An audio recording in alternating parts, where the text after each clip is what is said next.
on. I'm going to start with Caleb Williams. Stat I just saw this morning. Caleb Williams' average net yards per attempt at 3.0 is the lowest of any quarterback in weeks 1 and week 2 in 10 years. That's the worst number, 3 yards per attempt in 10 years for any quarterback in the first 2 weeks of the season. Yeah. Last week, week 1 against Tennessee, I told you I thought they used their mulligan. Week 1 rookie quarterback, typically awful. Offense didn't look a whole lot better last night. So now I ask you, shot or no shot, the concern level for Caleb Williams is now moved off of 0. Oh, that's off of 0.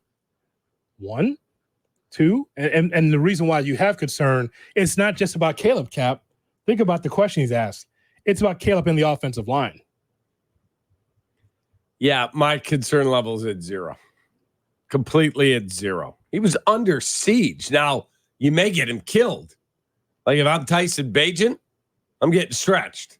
Because at any moment, the way this O-line's playing, he's going to be in there. It's a shot, Shay, because, again, when you look at the offense, it was the offensive line, which is true. It's not us piling on. If you watch the game, you saw how Caleb had a lot of pressure on him. But also, when Caleb did not have pressure, he did flourish some 20 for 25, 159 yards. What about the underthrows? You know, that's also about the accuracy. That also is an issue.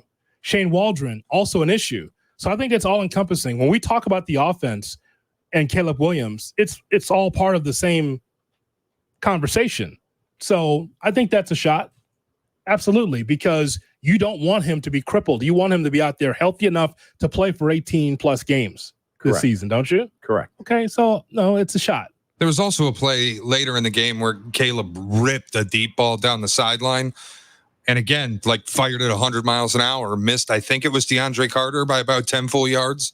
So there's just stuff I get that it's a difficult situation and he's trying to do his best, but some of the stuff, you got to hit the easy ones. Yeah, that was on third down, a play that was wide open to Carter, and he just missed him. That was a third down play. I know exactly what you're talking about. And then afterwards, I saw that there was is going to be a show about Aaron Hernandez on Hulu, and I immediately said pass. I remember saying that in the Hood Cave. Right after that play. It was a commercial for Aaron Hernandez. I don't know, it's a documentary. I don't know if that's what you call it, but yeah, no shot. Won't be watching that. Pass. Holy cow. Yeah. I want to see that. I think all of us know the story of Aaron Hernandez, including the guy over your shoulder. Correct. Shay. All right, the Bears' first signing of free agency this past offseason was a running back. They went out, polarizing move, got DeAndre Swift. So far this season in 2 games, DeAndre Swift has 24 carries for 48 yards. Good for 2 yards per carry, only 1 first down.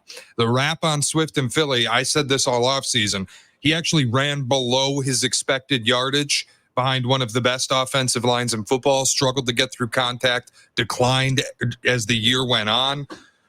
Shot or no shot, it already looks like signing DeAndre Swift was a mistake. That's a no shot. I would like for them to diversify the running game a little bit more. I'd like for them to do that. Stop having DeAndre Swift run into a wall. You can start doing that. I know that he's pretty good between the tackles when he's got some openings, but, I mean, what about going around to the left or right side? What about that? I mean, the running game is non-existent, Cap. Doesn't mean that DeAndre Swift is not able to do it. Once again, Khalil Herbert just gets 2 carries. Okay, what are we doing about this running game? And we talked about Shane Waldron. He likes the forward pass. So, I mean, you have to be able to have 50-50 to keep the rookie quarterback calm in the pocket. You got to have balance. If you can't run the football, this season's over. If you cannot run the ball, the season is over. But again, when you pick a receiver at number 9 and you leave offensive linemen on the board, that's what happens, man. And we all like Roma Dunze. I'm glad he's here. But when you neglect your offensive line for far too long, and then you try to make upgrades by buying at the dollar store, that's what happens. And by the way, you could draft a offensive lineman high in the draft. It could still be a bleep show. It still could, because that offensive line will be learning too. Correct. So, like, you have the rookie quarterback, and then you have a rookie offensive lineman you could still have some issues there with timing and everything else that goes along with it. But from the jump, whether it's Justin or Caleb, you have to understand how to protect your greatest asset, the guy with the ball in his hands a lion's share of the time, and that is the quarterback. Give him time to throw.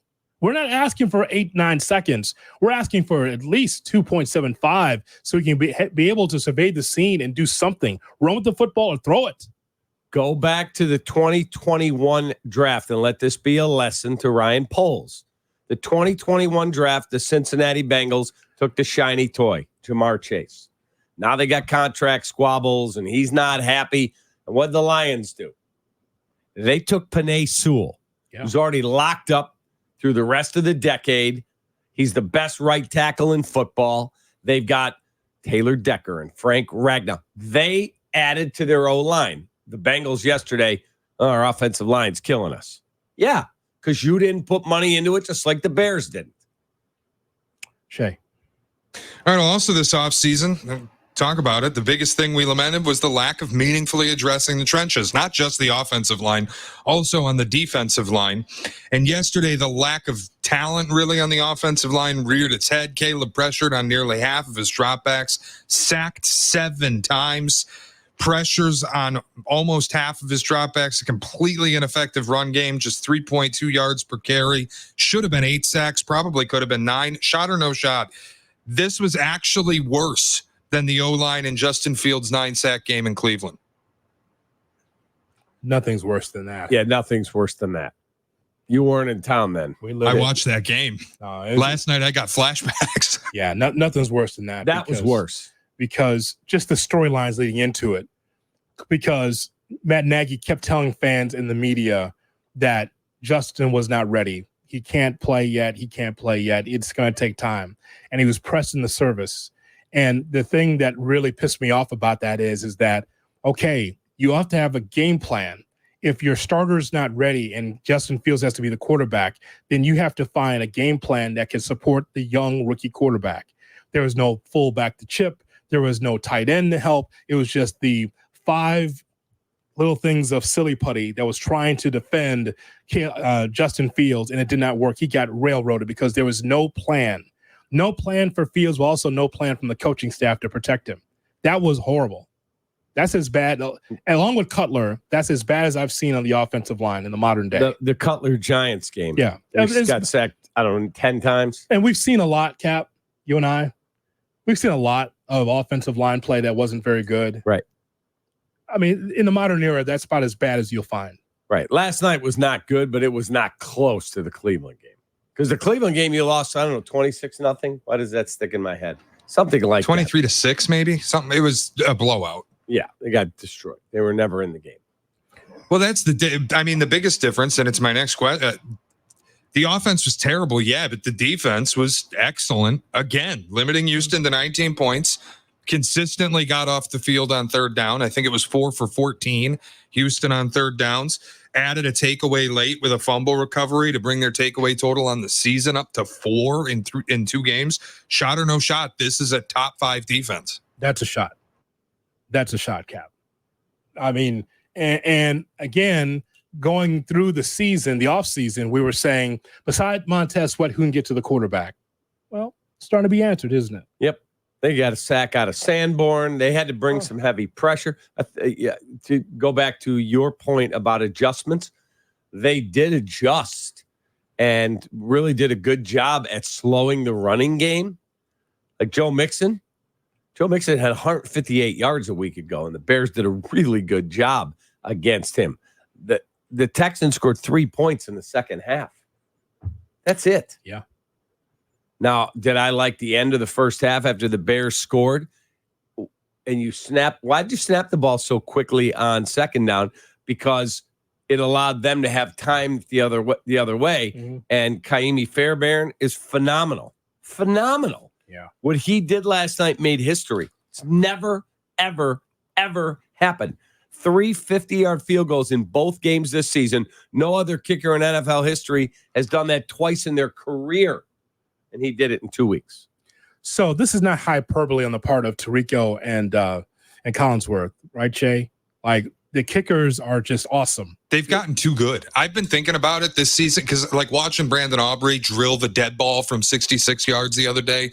Harrison Butker goes out yesterday from 68, and it looked like they were going to go for it. They ended up punting. But, like, 58, 59 yards, it used to be there's almost no shot this goes in, right? Now it feels like you line anybody up, it's automatic. They got to narrow the goalposts or something. Like, it's become too easy. Wait. Everywhere around the league, guys are drilling them from 60. Fairbairn's last night, I think, would have been clear from like 65, 66. All of them. There was a time, man. There was a time that 50 was daunting. That's like, oh, God, 50. That's too. Yeah. So these are just chip shots now. That's amazing. And Cairo Santos is the throwback to that time. The 53 drilled it off the camera at the bottom of the post, and then the 56 at the end kicked a line drive just to get it over. Everybody else is hitting them like chip shots. It's ridiculous.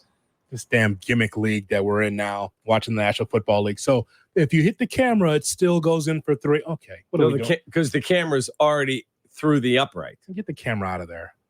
Just get it out of there. What are we doing?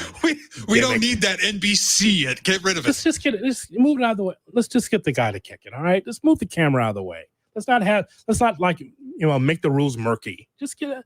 I'm just amazed at these kickers, man. I like that it's automatic. I like it. Pretty cool. And then Justin Tucker, the greatest kicker in the history of the sport, he's had a rough start to his season. He's missed a couple that he should make. Yeah, that'll be all. That'll be all. Oh. He's at the end of his rope, I think. It's okay. They just signed him to a massive extension. I know. They might be regretting that. Didn't the Bills do that with Tyler Bass, too? And on Thursday night, Tyler Bass tanked everybody's over. Yeah. I just, my hope is, Cap, is we don't have too many more of these Bears Mondays where the Bears, not only the opponent beats the Bears, but the Bears beat themselves. Correct. Just so pissed off at the penalties and the little things. But again, you look at that score 19-13. I'm sure the coaching staff is saying, look, tell the defense did a good job, but we got some work to do. We can win these games, right? A lot. I'm sure he's saying that a lot. I'm sure he's saying that we're close. 6 points. Crazy. Didn't feel like it. It certainly did not. All right, coming up, we will go around the NFL. We get Overaction Monday and more of your thoughts as well on the Bears and their loss against the Texans. 312-332-ESPN, 332-3776 is our phone number. Cap and J Hood on ESPN 1000 and also on our YouTube channel.